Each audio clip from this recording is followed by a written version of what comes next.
Thanks for joining us at the Business Growth Cafe, where each week we select from a menu of topics for a focused discussion with an industry expert to provide insights that can impact your business's growth. With your host, Angelo Ponzi. I am Angelo Ponzi, your host here at the Business Growth Cafe, and thank you for joining us. Today at the cafe, I'm excited to have Chris Schultz, president and publisher of Orange Coast Magazine, to discuss the importance of print and magazine advertising in today's digital world. Chris, welcome.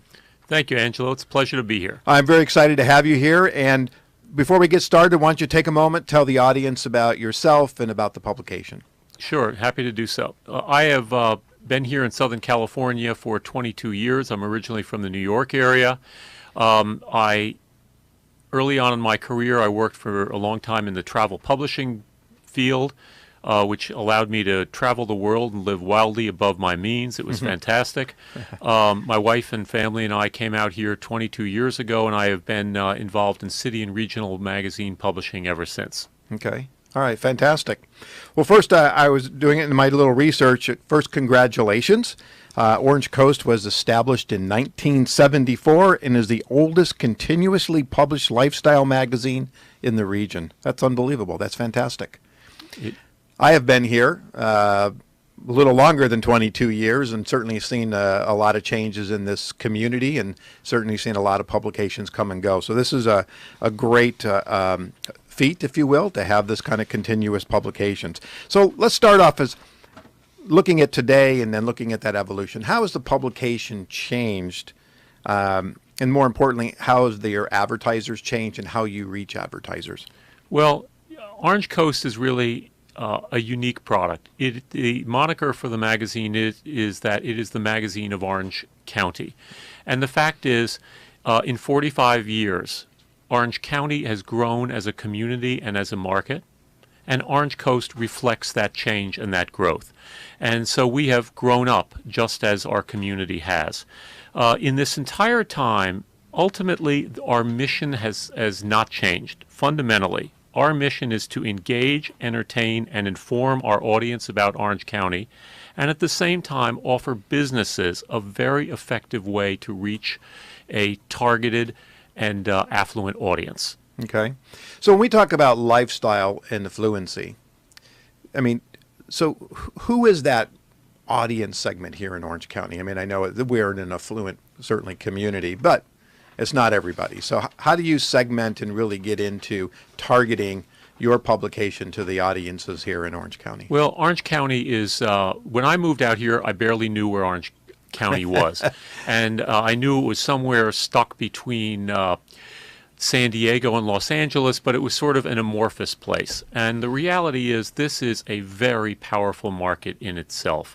You know, there are 3 million people that live here. It's the same size as Phoenix, Scottsdale, or Minneapolis, St. Paul. We're the 6th most populous county in the country. And certainly this is the most affluent county in Southern California. So it is a force to be reckoned with. So our readers, Orange Coast is available. You can buy it on newsstands in 250 places. So we have visibility in virtually all of the all parts of Orange County. Most of our readers tend to be on the more affluent side. So, of course, most of our circulation you're going to see in the more affluent coastal communities, but also pockets of wealth that are inland. It could be the Yorba Lindas of the world. It could be Villa Park. It could be Coto de Caza, so on and so forth. So, again, we're here to serve everyone, but we have a tendency to skew a little bit on the higher end. Okay. Well, certainly you talked about the influency of Orange County, and the orange curtain is a phrase that we've all heard. When I first moved here from New York, another New Yorker, I moved to Santa Monica. And then about 6 months in, I actually got a job in an agency was at MacArthur and Red Hill. And boy, has it changed over the years. But that premise of the orange curtain really still exists because I mean, you can almost see it sometimes when you're driving into Orange County, how the roads change and things like that. So anyway, it's a really wonderful community, and the way that changes. So if we think about kind of magazine advertising in today's world, right? We become digital. I mean, we came kicking and screaming at first. Now we embrace it.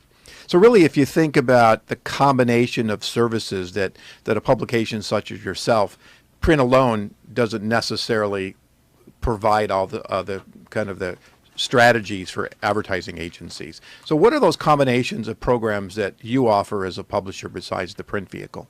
Well, the reality is, in this day and age, in a rapidly changing media environment, you have to be more than just a single product. You have to be able to reach people wherever they are, however they want to be reached. And we learned that with magazines. I mean, there's an old joke that if the only tool that you have is a hammer, everything looks like a nail. And for a long time, Orange Coast was a standalone single monthly publication and went along very happily with that. That's not the way the world is anymore. And so we learned that you have to be able to diversify.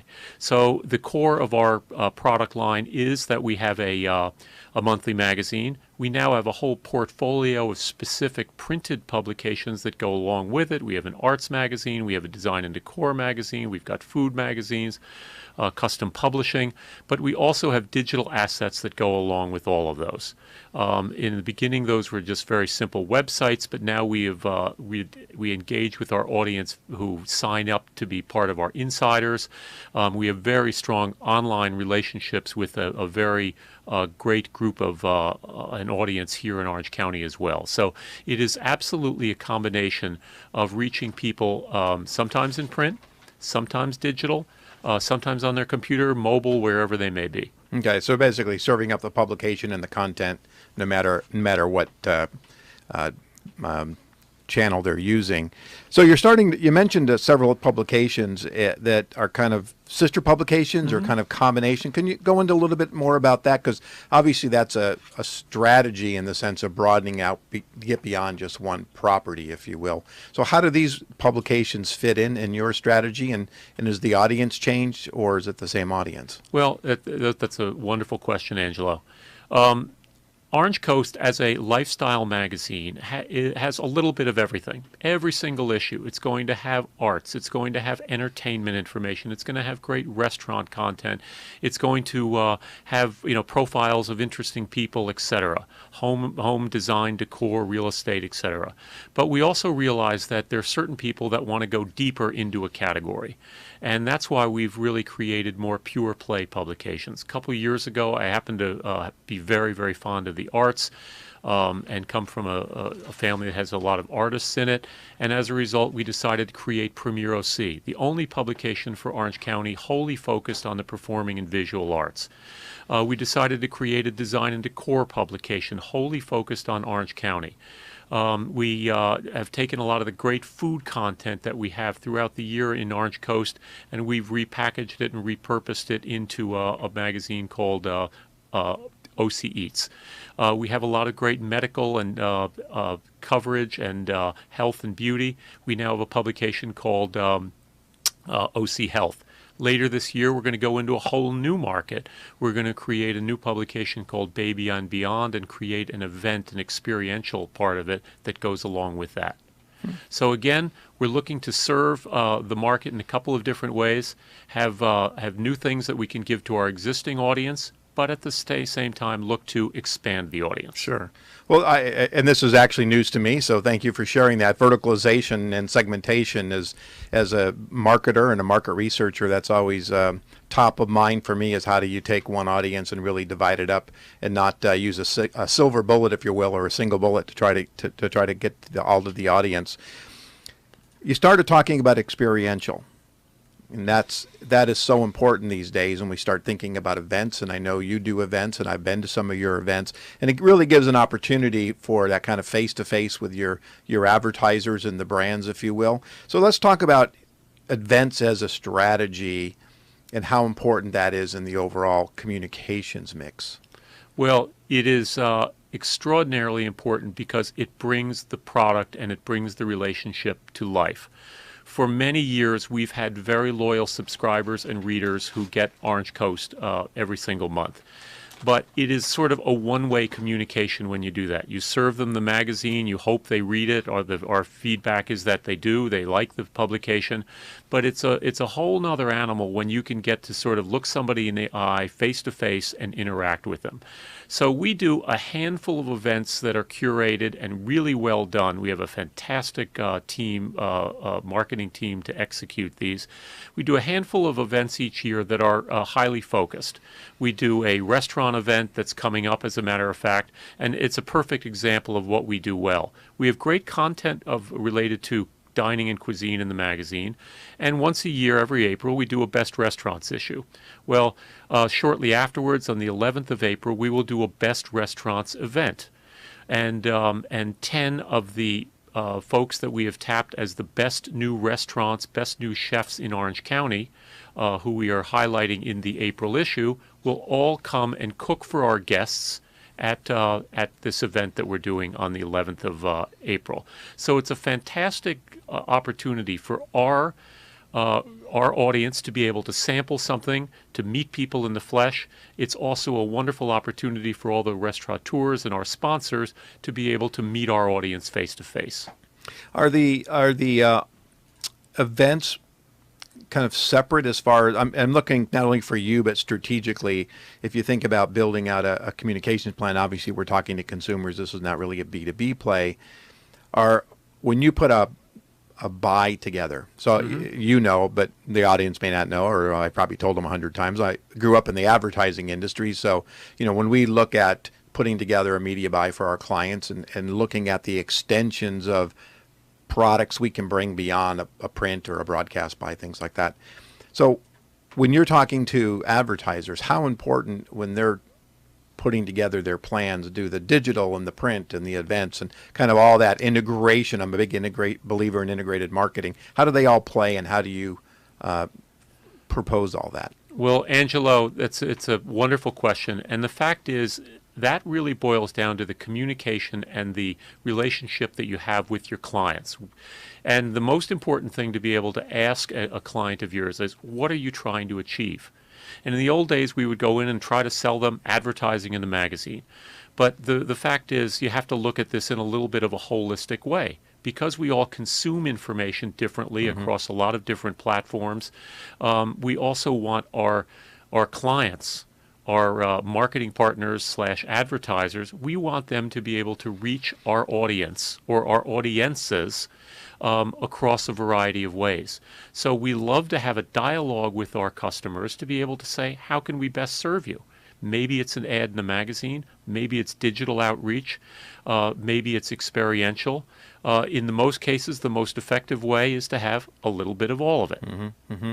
Do you, when you're working with, whether it's the agency or direct, I mean, I look at it as a marketer, I always look at the customer journey, and you said it, consuming the right information at the right time, and how do you make sure you're in that journey and in that decision process? Do you dig down and work right with the agencies? I'll pick on agencies or the client, and making sure that the maps that they hopefully have laid out for their clients, showing them how you can fit in, or bringing those kinds of your customers' journey as they go through here in Orange County. So how do you interact with a marketing firm? As somebody, Angelo, who used to work a lot with ad agencies, my preference is, whenever possible, to have a dialogue with the client, as opposed to just dealing with an ad agency. Because at the end of the day, the client knows what they are trying to achieve. And of course, in many cases, it is utterly a partnership between the client and the agency. But the more that we understand about what keeps the client up at night, what are they trying to achieve, what are their hopes, dreams, fears, the better opportunity we have to be able to craft something that really works and allows them to achieve their goals. Okay. All right. That sounds good. I noticed, and you mentioned it when we were talking, and I noticed it on your website, it was talking about custom publication. So what is, I think I know what that is. So what is that? Well, the fact is, for 45 years, Orange Coast has told stories. And most of those are letting people know about things that are in Orange County, stuff that they didn't know about in our community, great things to do, restaurants, interesting people, etc. The fact is these are skill sets that we have. We know how to tell a story in words. We know how to illustrate it in beautiful art and content. And this is a skill set that we can offer to any company that is trying to get a message out there. So we have the ability to write and create and design content, work with various companies in order to help them with their messaging. Could be business to business, could be business to consumer. Okay. I've actually, and I've dealt with a lot of publications over the years, I can't actually recall any publication offering that service. So it sounds like you may have a niche in that, but how well accepted is that? Well, it's something that we continually are telling people about. Okay. Because it's a skill set they may not know that we have, so we certainly promote it. We work closely here in this market with a number of private sector businesses. We also work very heavily on the tourism side to help promote tourism to Orange County. We do the visitors guides for Anaheim, the largest destination in all of Southern California. We do it for Huntington Beach. And it's a wonderful example. These are two communities that are 12 miles apart as the crow flies. Yet the look and feel of the two markets is completely different. The look and feel of the products that we create for them are completely different because they have to reflect the market that they serve. Okay. So that leads me then as the president and publisher, and you're leading me down a path of innovation. Mm-hmm. Not, I have a magazine, I'm going to sell you ad space, Yep. is what you said. So we look at innovation. So how do you ensure that you're continually innovating for the publication and all the different properties, and ultimately, of course, for your advertisers? Well, the best thing you can ever do is to get out of the office and talk to people. Be out in the community. The more that you talk to people, you find out about what people need, what people want. And in doing so, sometimes you can uncover you can find a need in the marketplace. And we know that there are only a couple of ways of really to try to grow our business. We want to find new, and this is what you had touched on before. You want to find new products and services that you can offer to your existing audience. Mm-hmm. At the same time, you want to find products and services you may be able to offer to new audiences. The baby and beyond concept is something that we're doing in this area. Most of our readers are not people who are about to have a baby, but we know that this is a group of people who are going through a time in their life when they need a lot of information. They need to buy a lot of things for a new home in the first couple Right. of years of childhood, and so we want to service a new market and a new community. I love that. I talk about, in simple terms, when I think about selling, it's sell more to the people that you already have and sell more to new people. Mm-hmm. And I think that sometimes is just overlooked, that we tend to focus on that new acquisition. Yet a question I ask actually a bunch of CEOs here in Orange County not too long ago is, would your clients recommend you? And they all, about 90%, said, yeah, absolutely. And then the next question I asked was, do they know all the products and services you sell? And about 10% said yes. My thought is, how can they recommend you if they really don't understand what you sell? And it sounds like you're solving that by really broadening it up and making sure that the broad properties that you offer are understood by your clients. We are trying to, but it is an ongoing process. Yeah. People still think of us as a monthly magazine that's been around for a long time, and it's an education process that we have to let people know that we have different ways to serve their needs. Okay. All right. It's been a long time since I did do a media plan. It's about 10 years ago. In those days, when I was looking at print, it was about looking at the audit of the publications, mm-hmm. and I see that you were audited. So that added a lot of value to me that I could quantify, if you will, of the audience. So how do you feel about the value that being an audited publication brings to the customer? Okay. Well, to those of your listeners who may not be familiar with what an audit is, essentially it's a third-party proof of that you are physically producing the publications, and that they are getting out into the right people's hands. The fact is, in this day and age, you hear every single day about digital ad fraud and bots and fake clicks and things like that. We are absolutely